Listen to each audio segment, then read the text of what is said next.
Estoy trabajando en un encargo. ¿Lo sabías? No, no lo sabía. Pero tenía entendido que tú no aceptabas encargos.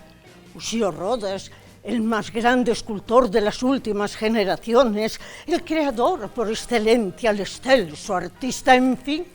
La gloria nacional no acepta encargos como los iba a aceptar. Hagamos un brindis. Muy bien, brindemos. Por el arte y su capacidad de transformación. Por el arte y su capacidad de reflexión.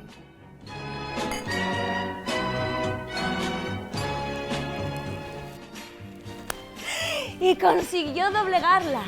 Ya no es piedra, ya no es granito. Ahora es un concepto, ahora es algo espiritual.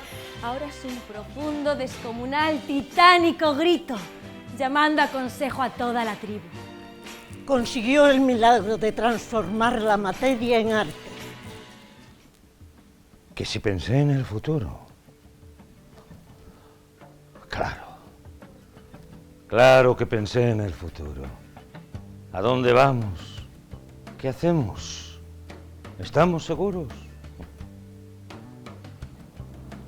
Es la descomunal ola del tsunami que nos espera, que se nos viene encima. Eso es lo que es. Una ola brutal sobre nuestras cabezas.